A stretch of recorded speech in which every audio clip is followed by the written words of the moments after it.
What were the strategies that you followed once you stepped out and became full-time in property, or how did you go about things?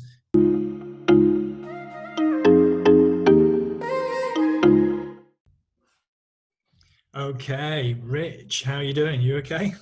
Yes, I'm fine, thank you, Richard. How are you? Brilliant, thank you. Brilliant. Thanks for joining me today on the podcast. I'm really excited to have you on the show. I know a bit about you and your backstory, but I really thought it'd be a good idea to share that with our audience. So, Richard Parker, just to give you a full name, but I think you probably prefer Rich, but that's up to you. But yeah, that's fine. Yeah, no worries. So I think let's just start us off. Why don't you just tell us a little bit about yourself, just so that people have got an idea of who you are and where you come from, and where you are in life, if you like. And we'll get into your story, because I know that you've actually managed to achieve going full time in property, and I'd love to hear more about that. So, if you can just tell us a bit of context and background to start us off, that'd be great. Okay, so right now I'm 56. I'm married. I've got twin daughters that are 31 now, and I became a grandfather a couple of years ago, which was quite exciting and a bit daunting, if I'm honest. In terms of kind of the property related stuff, so I was an engineer with Ford Motor Company. I did an apprenticeship with Ford, which I really enjoyed, and I really enjoyed being an engineer. I travelled the world solving problems, making big stuff, which was really exciting to do, and I just loved being in a manufacturing environment. Then I got divorced after a few years, and was living in a property that had some land adjacent to it. And I'd never really thought about getting into property, but I just thought there was an opportunity there. So I decided to put in planning for 2 flats, and being an engineer, I did all the drawings myself and all the paperwork myself. And I think about that now, and I have no idea how I did it, but I did. And I successfully got planning permission for 2 flats, and I got them built. I then went and got a couple of buy-to-let mortgages, so that gave me some additional funding, and then I decided, I thought actually there's some money to be made here, and I'll go out and do some more property purchases. So I was in the process of doing that. I'd got maybe 1 more property, I think, after those 2 flats, and then the credit crunch came along, and I absolutely stopped buying property. I completely focused on which I enjoyed, my engineering career, and I was doing still a lot of travelling around that. So I just kind of put property on the back burner. But then after about 2013, I thought I need to start getting back into this. Property was starting to move forward again, which was exciting to see, and decided I was going to start buying some more property. So fast forward to now, I've now got a mix of your basic buy-to-let properties, single families in them. I've got some student HMOs, and more recently I've just bought my first commercial mortgage using my SAS pension, which I transferred out of my blue chip company pension scheme, and very excited about that. And I'm really looking forward to, I think, the future that of the potential opportunities that's going to come along in the next 12 to 18 months. Yeah, very good context. Thank you. So with that sort of there was a title split. Was it that first project that you did? Yes. Yeah. So what made you do that? What was the driver? What made you think of the idea even at the time? At this time, I was thinking of leaving Ford Motor Company, which is where I was an engineer, and I was getting a little bit frustrated, and I wanted to do something on my own. And I thought about going out doing consultancy, because certainly the training that Ford give you is absolutely second to none. It was fantastic training. As I said, I really enjoyed working with the company, but I just wanted to do something myself. And so I had an inkling to do some consultancy, but I wanted some financial buffer there that would allow me to do that. So by having some property, not necessarily even initially I was going to rent them out. My thought was to sell them and have that cash buffer.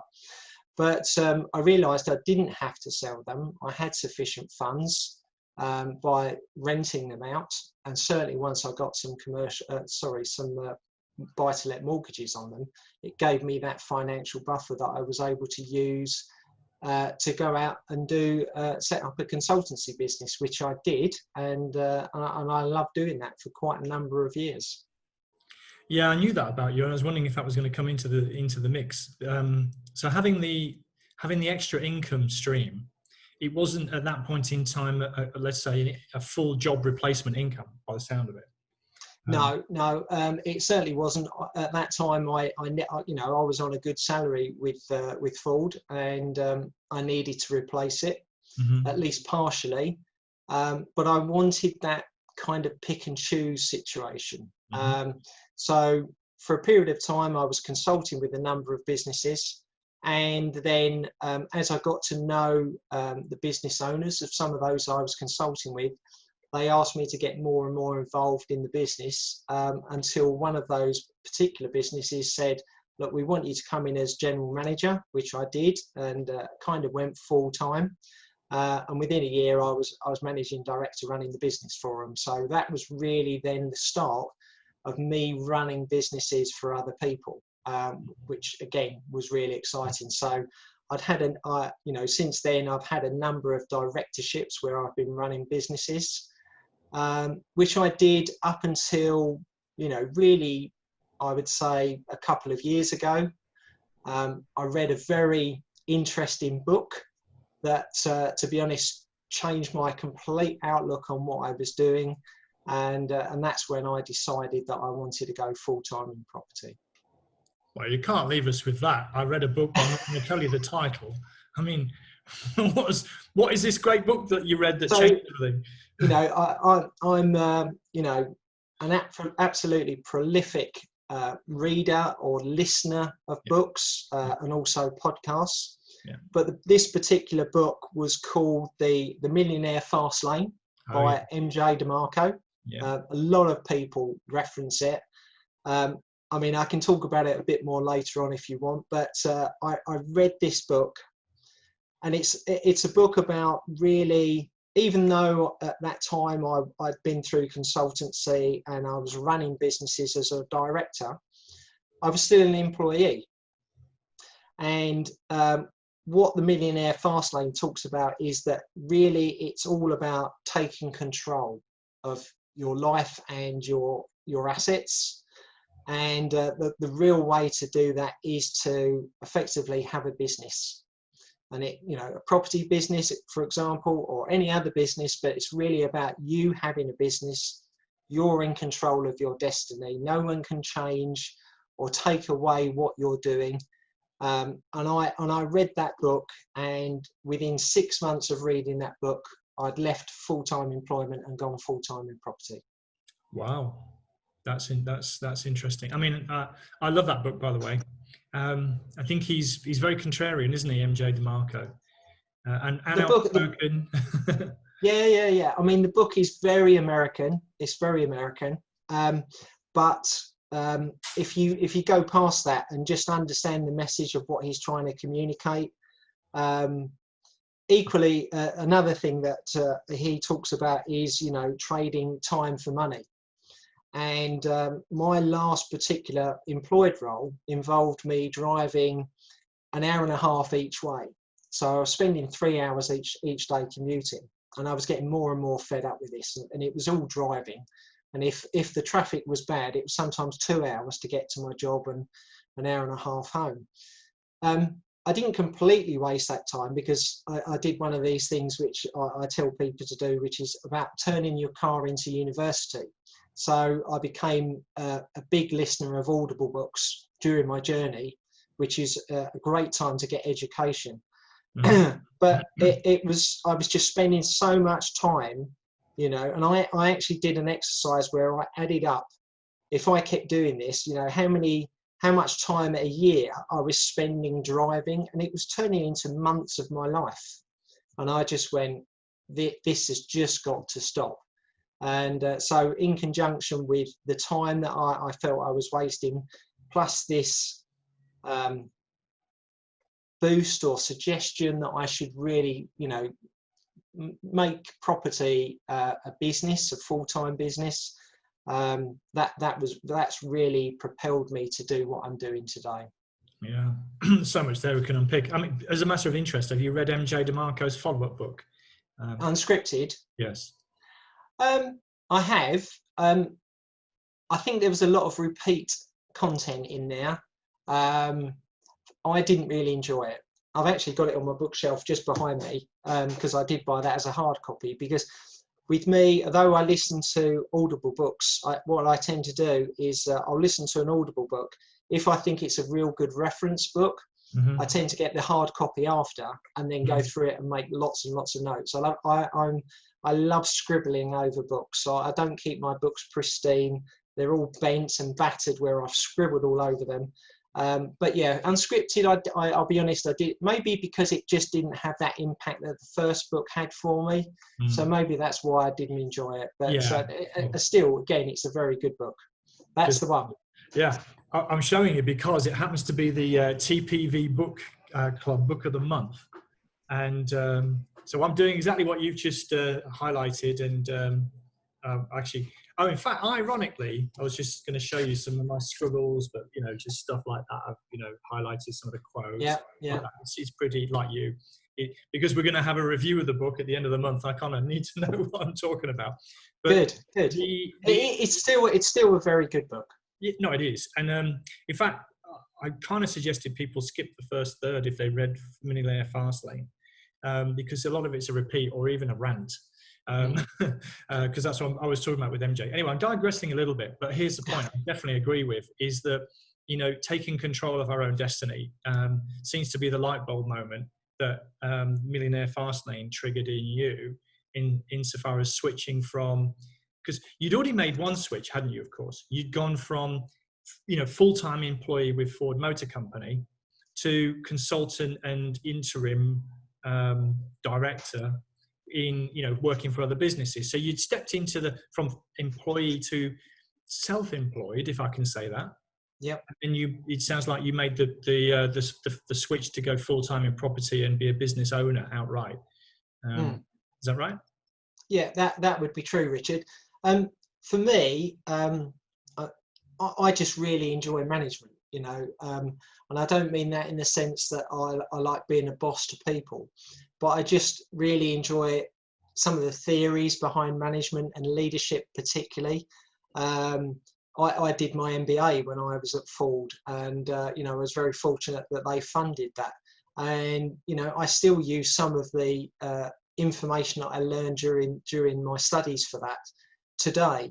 But I think another thing that prompted me to go or made it easier for me to go full-time in property is that when I actually bought my first properties, so going back 15 years, even though it was on the side, I decided to set up a limited company from day one. And I remember a friend of mine who was an accountant, and he said, well, why are you doing this? You don't need to do that. It's going to cost you more money.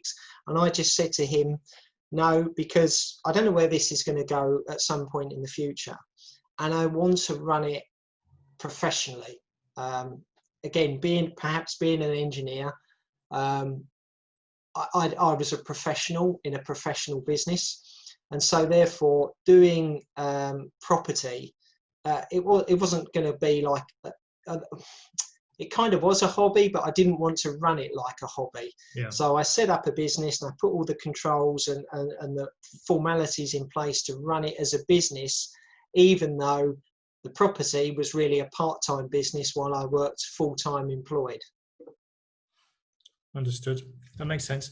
So just to pick in a couple of, plug a couple of gaps there in the story. So you started, it's a bit of background noise here. I don't know if you can hear that. Can you? That's okay.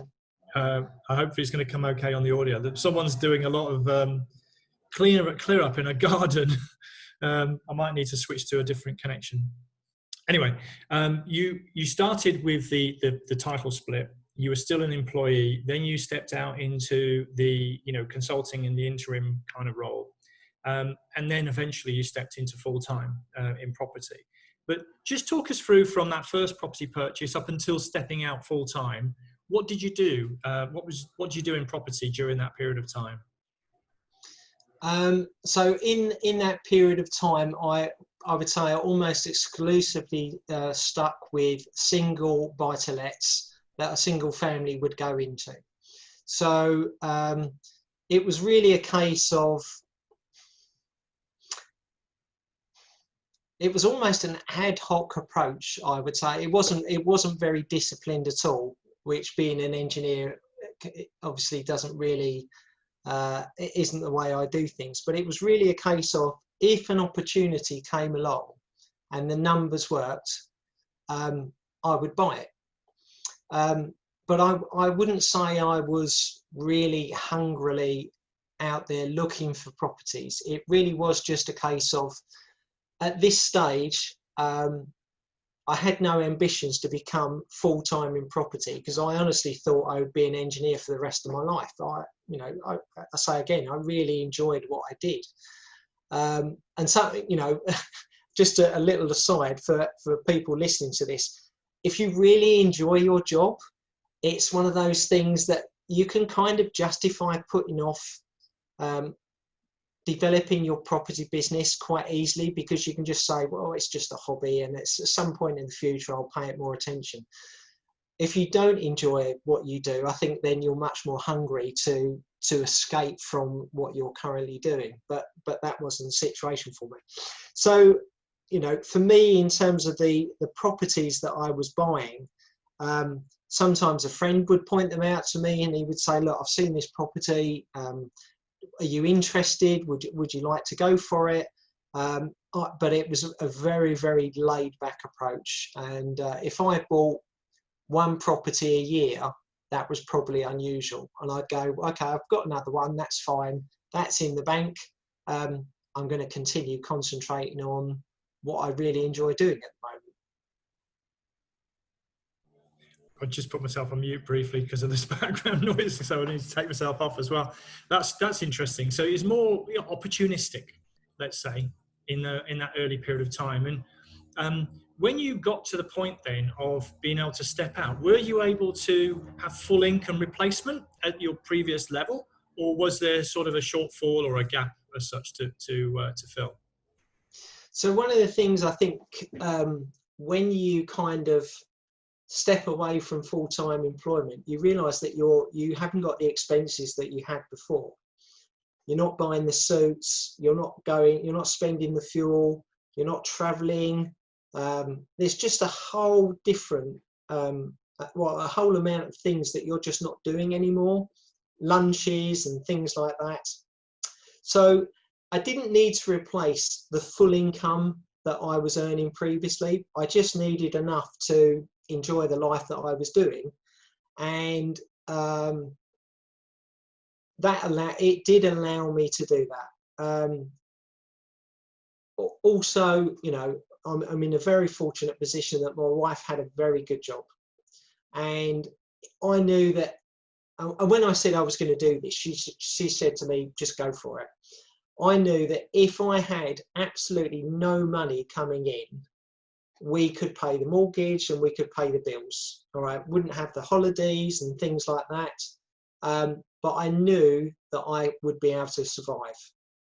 It didn't come to that, but I had that life raft, as it were, that if things went really, really badly, then I knew we could pay the bills. And I also because I'd been buying quite slowly, and some of the properties that I had repayment mortgages on, even though they were buy-to-lets, because my mindset was I want to keep paying these down so that I'm kind of debt-free as I get closer to completely retiring. I knew that if things were really difficult for me financially, I'd sell a property, and it would pay the bills. So I knew, in that sense, I didn't have that fear of, well, if it all goes completely wrong within 3 months, I'm in trouble. I knew I was fine. So that was a big relief, and also it just made it easier actually for me for going full time in property. Yeah, a lot of people they they seem to think that they have to have a direct income replacement, and you've just made the point really well, actually. And there's also potential tax benefits, by the way, under certain structures. I'm not giving any advice. I'm sure you wouldn't. But so you don't necessarily need as much as you thought you did. I was in a similar place myself when I went, full time, and I kind of had a runway. And in that runway period, my wife was also earning, and that provided an income stability, much like you. So I think it's great if you've got two incomes, and you can perhaps go, you can either go part-time initially yourself, and then one of you could step out, and then the other one goes part-time and the other one steps out. You can go in progressive stages. I thought the other thing that was interesting that you said is that essentially you got some contingencies in there, which is that you've got equity in your existing portfolio, and you said you could sell one, but you could also refinance one, presumably. So that would give you an alternative way in case it didn't kind of work out. But you said it didn't work out that way. So what did you do, and how did that unfold to make sure that you didn't need to dip into equity or perhaps lean on your good lady too much? Well, one of the exercises I did actually, I drew myself up a complete budget, went through everything I was spending my money on, and it kind of had well, this is what I must spend, and this is what I would spend if I've got the money coming in. So I didn't have to dip into it because I did have sufficient funds coming in, certainly to cover everything that as a minimum I needed to. But I also had some funds that allowed me to do those nice to have things.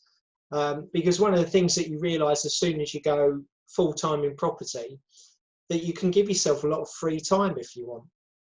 And obviously that suddenly means holidays. And whereas you probably have one big holiday or maybe even two big holidays a year if you haven't got children, suddenly I was at an opportunity where I could have 4 or 5 holidays, not all big holidays, but if I wanted to, I'd go away for 4 days. And I should add here that also my wife retired a few years ago. She's a number of years younger than me, but she had an opportunity with her employer where they were just getting rid of a lot of staff, and she had a many years service, and she took early retirement. So at 53 she retired, which is fantastic. She still thinks she's poor, but and obviously that's not true. But and she was an accountant, so she's really always looking at the money. But now I've kind of got her gainfully employed at looking at my numbers, and it's very annoying sometimes having someone in the same office saying, "You do realise how much money you're spending this month? What's going to change next month?" And I kind of went, hang on, this is, I thought I was running the business, and now now the accountant is saying to me, "You do realise how much money you're spending?" Because it was not always something I really worried about unless things got really tight, and then somehow I would always dig myself out of the hole. Well, you've got, there's so much there. You've got accountability partner there, haven't you? Or literally with your wife, Yes. the accounting role. But so some of the lifestyle cues you've given there. So you were able to, take trips and more holidays and have more free time as a result of having this this changeover. But what did you do? What were the strategies that you followed once you stepped out and became full-time in property, or how did you go about things? Sounds like it wasn't quite the same as the more opportunistic acquisitions that got you started. So having always bought standard buy-to-lets, I then decided, I'd been hearing a lot of things about HMOs, housing multiple occupancy, and I thought, that's that people were saying about the amazing revenues that you could obtain from these. So I thought, okay, maybe this is something I need to look at. So I went and bought a couple of HMOs up in Preston, completely away from where I currently live. They were very good prices. And they had a massive student, well, they still have a massive student population in Preston. And I'm not advocating to everyone they should go and buy in Preston, but for me, it worked for me. Although that said, interestingly enough, I did make a massive faux pas with the HMOs for the students. And the reason I say that is that at the time I bought them, this was just when there was a change in the way that the expectations of what students had for their properties. A lot of them had been in student halls, and the universities were really up in their game in terms of the facilities that they were offering, particularly on the new build student halls that the universities were creating. So they had their own room, you know, everything was brand new, particularly had en suites, you know, lovely new kitchens and things like that. So I bought a couple of student HMOs, thinking a quick paint over. The local agent said to me, "Oh, we'll get students in there, no problem." Bought the properties, took them over, nothing, absolutely nothing. Really had a trouble of letting them. So then I started to research, you know, the HMO strategy a bit more. And this is when I realised that, you know, everyone was really up in their game. So again, to cut a long story short, we went in, we put en suites or off suites, so not attached to their room, but, you know, it's exclusive use for the person in that room. We put them in both of the properties, and they let, no problem at all. Because particularly in student HMOs, they're now expecting particularly their own bathroom. That's what the youngsters want. And what I hear from the market and from the agents that I talk to is that, you know, they can let ensuite rooms all day, every day. But the ones that really struggle are the properties that haven't got that facilities. And many landlords, as I experienced in Preston, they'd been in the market for many years, had practically spent no money on their properties. And suddenly all these demands were coming along about what they needed to do to the properties, and they just went not interested, and they decided to exit the market. So, you know, that was a real big lesson learned for me in terms of changing strategy. So I'd been with one strategy, working through in terms of just, you know, I know this inside out. I'll go for another strategy. Well, it can't be that different, can it? Well, yes, it can. So that was a lesson learned for me there. So what I would say to anyone out there is that if you've been following a strategy, or you're going to embark on a new strategy, it really is important that you understand the customer demands for that kind of strategy, because it won't necessarily be the same as what you're used to or what you think it might be. So, you know, that was really important for me. So then I bought those student HMOs. They're working really well now. And then I decided, having taken my pension funds from Ford, I decided to create my own pension, because I wanted to be in control. Again, kind of picking up on another aspect of the MJ DeMarco learnings. And I decided to set up my own SAS pension, put the funds in there. And what I've done since doing that is I've loaned some funds to a developer. I've got a first charge on the property, which is important, I think. That's going along fine, and, you know, the next tranche of funds is about to go out soon. And secondly, ever since I'd set up a SAS pension, I'd really had this yearning to own my own commercial building. So I was very fortunate that about 2 or 3 weeks before lockdown actually happened, I saw a commercial building that was up for auction. And I went online and had a look at the price, and I thought it was a very good price. And it wasn't a million miles away from me. So I was, you know, I'd seen this building before, and I was very interested in it. So I went through the process, the due diligence, got the legal pack, discussed it with my solicitor, etc. And I just looked at the numbers and went, I think this is something I've got to go for, because I had the funds in my SAS pension. So we're progressing. I'm going to go to the auction. It would be my first purchase at auction. So ignoring everything I've just told you about, make sure you check your next strategy out. But I'd done the numbers and I thought, I know this can work. And also it was fully tenanted with business occupiers on 3-year leases. So I thought it was a fairly safe bet. So we went through the process. I was going to go to the auction, then lockdown was getting worse, and it was like, no one can attend. It's going to be live online. Then that went out the window, and then it's just going to be, right, it's everyone can dial in and listen to everyone else's auction. Then it went to, sorry, no, we're going to ring you only for the lot that you're interested in. And you can then you can bid on it. So when it actually came to the day of the auction, lockdown was really in process here. The death rates were going up. There was a lot of fear around the world, quite naturally. And I think this made a lot of property potential purchasers nervous, because when we did the open day before lockdown, there must have been 15-20 people looking at this building. I thought this is going to be some real competition. But actually during the auction, I just got the sense that there wasn't many people bidding, and it was only about 3 or 4 of us. And I decided I'd follow a strategy of I wouldn't bid until the last moment. So 3 guys had kind of dropped out, and there was just one more person bidding. And then I came in with my bid, and we did several bids. And I literally made my last bid because my wife was sitting in the room with me, and she said, "No more, stop. That's the last one."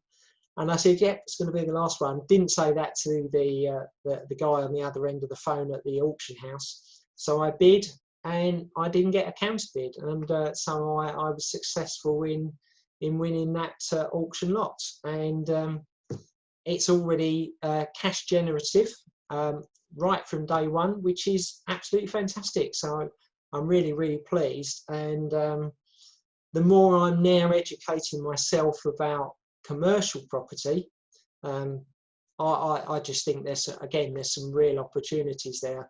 I think I'm going to find it quite exciting, and that's definitely something I want to look to try and gain more commercial property now.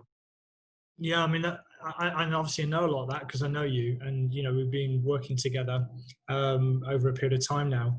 By the way, when you on the commercial property front, you were a little bit modest there. But I know that you did talk to people to get input and counsel, which is part of your learning and your sort of extra due diligence. So you're probably a little bit humble there in the way you explained that. But I know that you went out and reached out to a couple of people to make sure that you got inputs from different perspectives before you went into that newer strategy.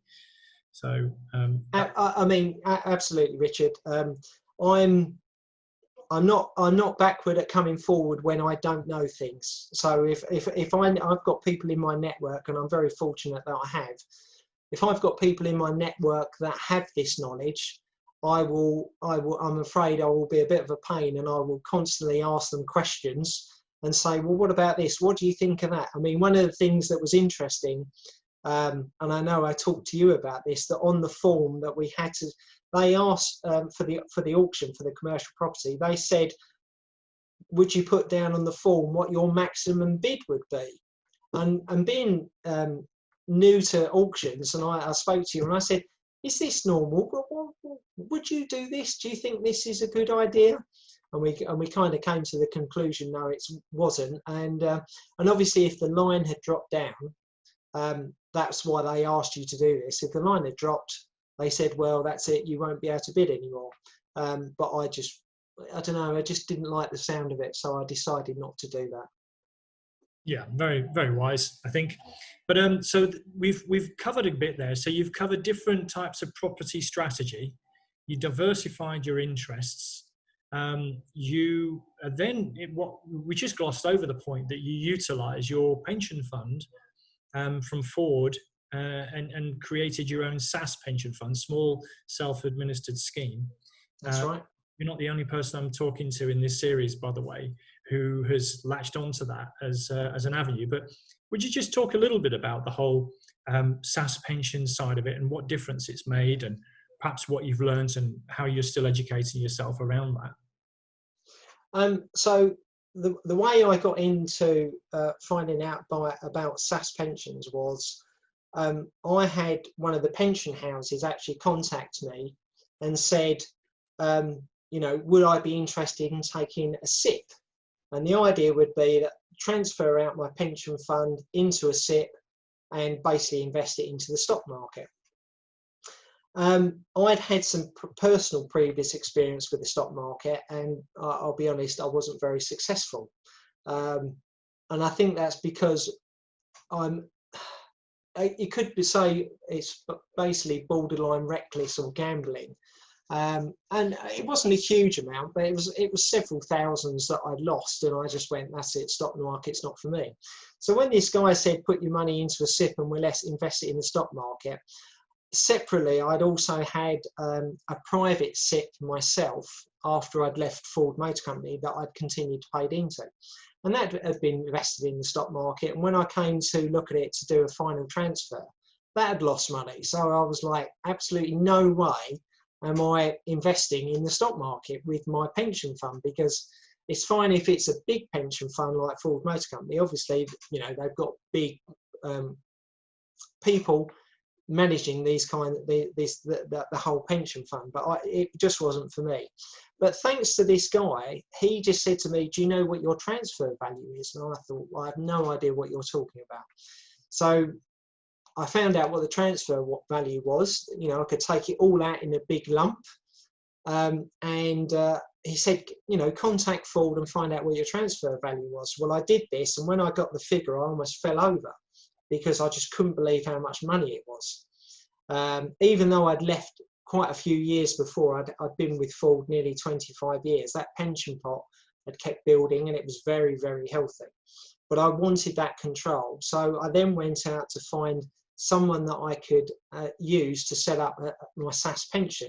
And you have to do that. You can't just do it yourself. There's all sorts of controls that you have to go through. I selected a particular accounting firm that I'd been recommended.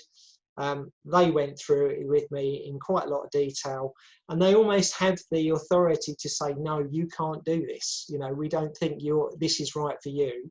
But they were happy with my justification and with my experience that it would be right for me to do. So I set up my SAS pension. And now, so now I'm using those funds to invest in property, an extension of what I'm already doing.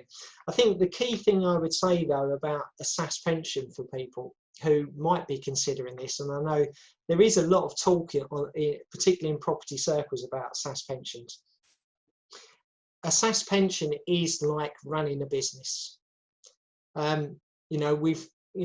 Number of us, we've all worked for blue chip companies, and if your normal pension review was like mine, which is you got your letter, oh, okay, that's what it's worth, fold up the letter, put it in the drawer, and you forgot about it for another year.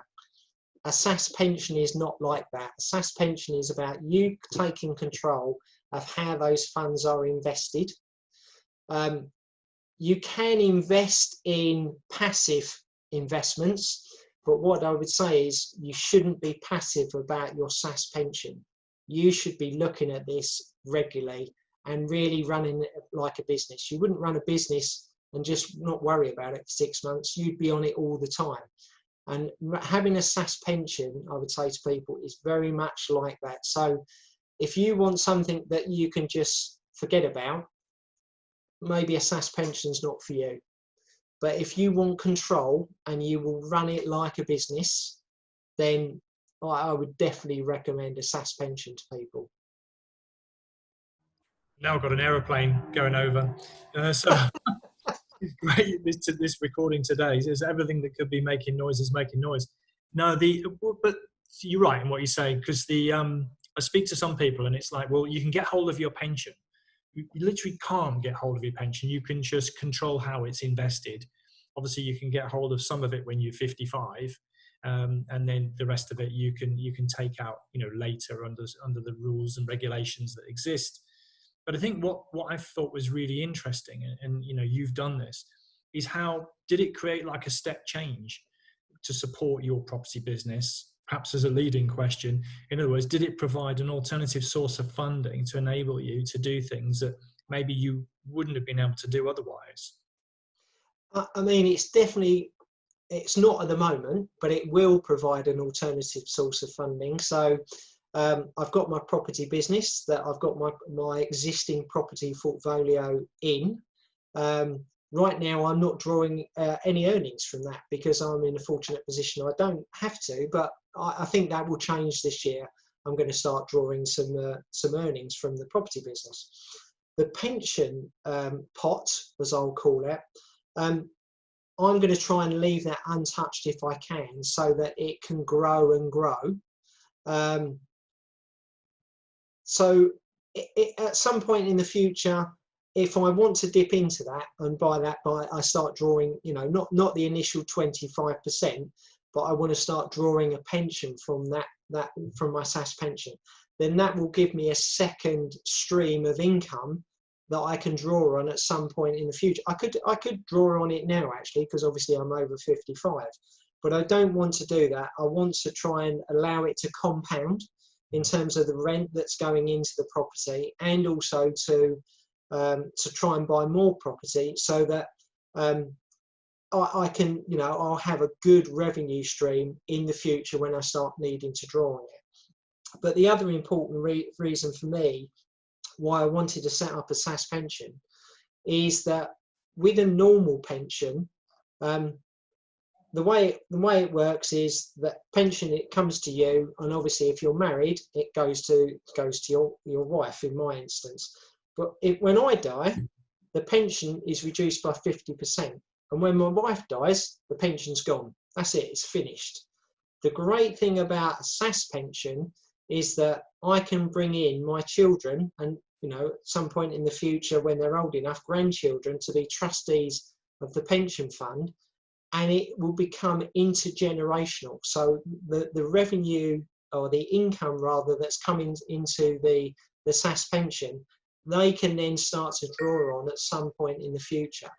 So it's really about legacy, which is a big reason a lot of people take on a SAS pension. And that was a big driver for me, I think, that I just, when my first granddaughter was born, I suddenly thought, I want her to be able to do things that, I could have only dreamed at when I was quite young. I mean, my parents, I was born in a council house. My parents, one was a shopkeeper, a shop worker, and my father, after he came out of the war, went into the docks and then became a postman. So, we weren't a wealthy family by any means, but I want to make sure that my children and my grandchildren really have got an opportunity to do some really amazing things in life. And I've really enjoyed what I've done with my career and what I can continue to do today. But it was the legacy thing that really, I think for me, said I need to do something different here, and that was a big driver for doing the SAS pension. Indeed. And it enabled you, I think, if I'm right in thinking, that you bought that commercial building, didn't you, with your pension fund? Yes, I did. Yeah. So that's allowed you to buy a property that you probably wouldn't have been able to buy without access to that sort of funding. So I won't embarrass you by asking you the figures, but I also know, by the way, that deal seems to be the property that keeps on giving. There seems to be opportunities after opportunities, because I know you bought it as a long-term buy and hold as income in your pension, but your mind's been racing about utilising space or repurposing or things like that. So. Well, there's, whenever you buy a property, I think, always have a plan B. It's one of the things that you often talk about, Richard. My plan B for the property is that if at some point I wanted to, I could clearly turn it into residential. I think that would be acceptable.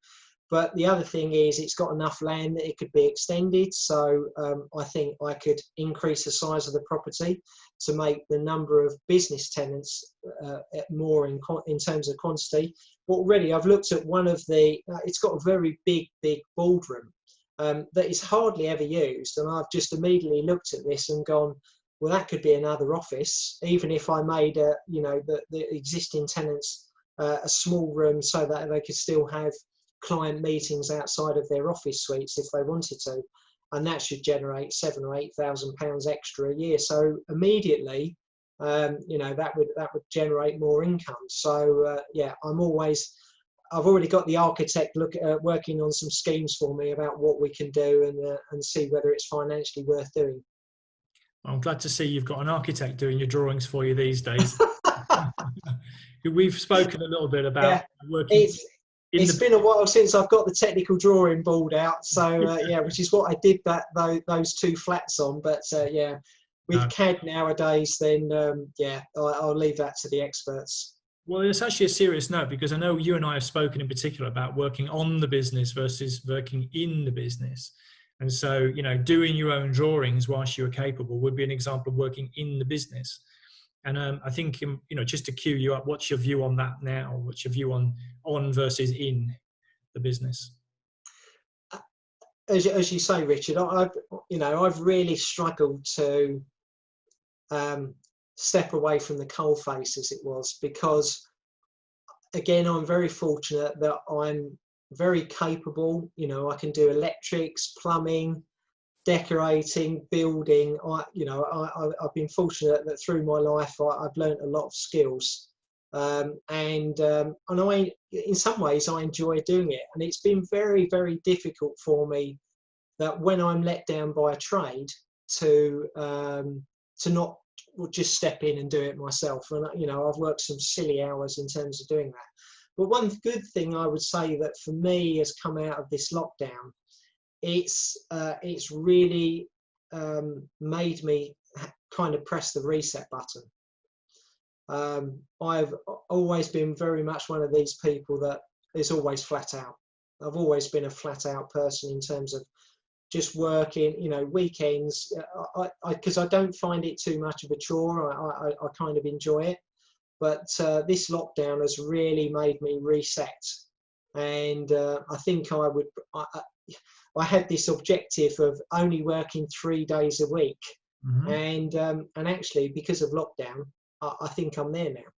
So I've really stepped back, and I'm quite happy to just get trades out, and if they can't do it when I need them to do it, I'll just see if I can find another trade. But now I think I'm learning a bit more patience of, well, okay, if you can't do it then, if you do it in a week's time, well, that's fine. Whereas previously I'd have gone, oh, I can't wait for a week, and I would just go in and do it. So I think, obviously, what's happened with COVID-19 is absolutely terrible. But in that sense, it's been a real reset for me. Yeah, I mean, sometimes it takes that kind of catalyst, doesn't it, for us to get it. We've been talking about this idea for some time, and I know it's been an aspiration of yours to work less and spend more time on other activities and interests that I know you have. But sometimes, we're all on our little journey. We've all got our little, mindset issues or paradigms that we're working to, and we need to sort of step away from that. And it's not necessarily easy to do. But I guess it sounds to me like you've utilised what is obviously not a good situation with COVID-19 to, as you say, press the reset button and rethink, how you go about that. I'm really pleased to hear that, by the way.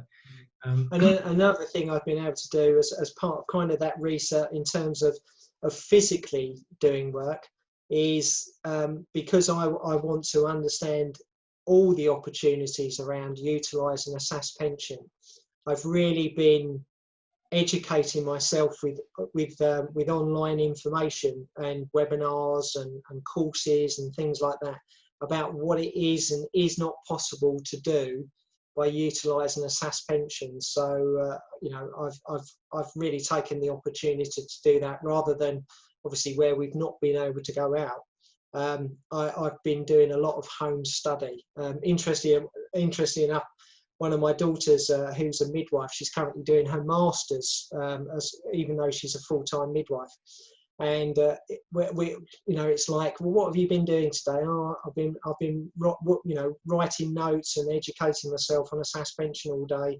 what have you been doing? Oh, I've been doing my essay for my master's degree. So it's been quite funny that, you know, although my daughter's 31 and, you know, I'm in my 50s, we're still, you know, kind of doing schoolwork together. Well, you know, I'm definitely a proponent of what I call lifelong learning, you know, and upgrading our skills and our knowledge. So you get a massive thumbs up from me, as does your daughter. But I guess that kind of cues us up nicely, really, to, you know, what have been sort of the lessons that you might have learned as you've gone through this journey? Because it's been probably an evolution over, I think you said 15 years of, you know, maybe when you started in property. What have been the sort of key lessons and takeaways, which also perhaps plays into a little bit of tips and advice that you might be able to share with others? Well, I've obviously already mentioned about, you know, if you decide to change strategy, it's really important that you educate yourself about the customer requirements around that strategy. I'm not so sure I would say it's a learning, but it's something I'm trying to maintain, which is, although I said you know, I'm quite a driven and flat out kind of person, it's easy to go, oh, I need more, I just need more and more. Let's buy as many properties as we can, you know, unless I've got 300 properties, I'm not going to be happy. I've tried to kind of not get into that mindset, because I think there is a point where you just go, do you know what, this is enough for me. It is very much about, you know, having that you know, it's so often used so often, but that work-life balance, which I think is really important. And again, going back to MJ DeMarco's book, and he talks about the 3 F's, which are family, fitness, and freedom. And it's, if you are just constantly going, oh, I need more, well, you don't get that freedom. It can obviously affect not just your physical health, but your mental health, because you just get no respite. And what's the first thing that falls by the wayside? Well, you don't see, you know, different for me because my children have grown up, but you don't go to the school plays, you don't see the shows because, oh, sorry, daddy's got to work or he's away on a project. So for me, I would say the biggest thing I've tried to maintain is that saying enough is enough. I'm quite happy where I am. I don't need 100 properties. So long as I'm at a financial level where I can do pretty much what I want. You know, I'm not going to be going out buying Ferraris whenever I feel like it. But to be honest, that's not something that really interests me. But so long as I have a good life and I am able to have, you know, lots of holidays, lots of life experience is what I'd say. I'm not talking about going sitting around a pool for 2 weeks. I like to go and have life experiences. I've been to Vietnam on a Vespa. I've been to Nepal on a motorbike. I went touring in Nepal with a group of people, complete strangers, but I wanted to have that experience. Interestingly enough, me and my wife, I just said, we watched a program about Antarctica, and I said, that just looks amazing. And then we looked at the price, and it's like, I'm not quite sure I'm there yet, but because it's big money. But for me, it's really about life experiences now, and so long as I've got the income that will allow me to do those things, that's absolutely the most important thing. I mean, that's great. I mean, to hear that, and obviously you talked about, you know, taking in advice and stuff like that on, especially if you're switching strategies. I guess, you know, probably starting to think about drawing to a conclusion. Are there any sort of final thoughts or takeaways? I'm also going to ask if people might want to connect with you, how they could do that. But are there any, you know, final thoughts and takeaways, you know, that as you've been through the journey over the last sort of 15 years or so, you know, that you could pass on to others that you haven't already shared already?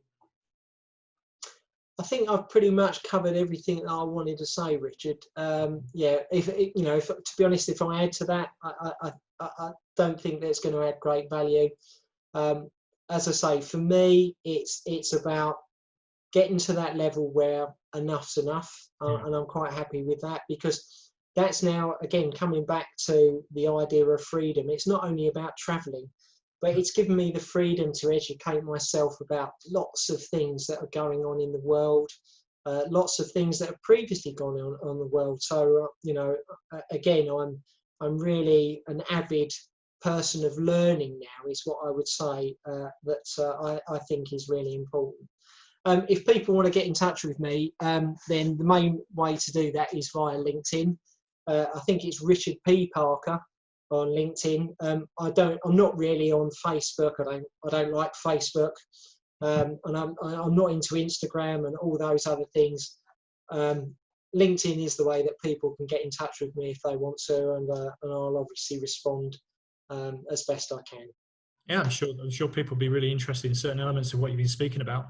I'll put a link to your LinkedIn profile in the show notes when this goes out, so people can look that up and connect with you if they wish. Absolutely. I think it's been fascinating to hear your story. When you talked about you're not into Ferraris, is it? I don't think Ford make Ferraris, do they? Obviously, they make. It's funny actually, because although when I was younger, I was a real petrol head, and now it's completely 180 degrees, and it just doesn't interest me at all now. Yeah, I'm similar. I always wanted an Aston Martin, to be honest, but they lose their value so quickly. Well, this is it. Once you get this investor mindset, it's really hard to justify sinking that sort of money into a flashy car. And my wife calls them dwarf cars for some reason. She likes, big SUVs. So I don't think I'm going to get it past my co-director on the expenses. Anyway, I digress. I think there's so amazing things. I'd summarize a lot what we said about, giving you choice and freedom, and obviously then looking to pass through what you're developing to the next generation and in fact beyond. So it's great to hear that story. I'm sure there's a lot more. But thanks so much for sharing, Rich. I really appreciate that. I'm sure the audience are going to get a lot out of it. I talk about this sort of everyday people, but even the everyday people that I'm profiling is something special, and I think you've got something special in how you've gone about things. You've got a certain way. So congratulations for what you've achieved, and thanks for sharing with us today. It's been great. Thank you very much, Richard. It's been a real pleasure doing this, and I look forward to speaking to you again soon. Thanks a lot. No worries. Take care.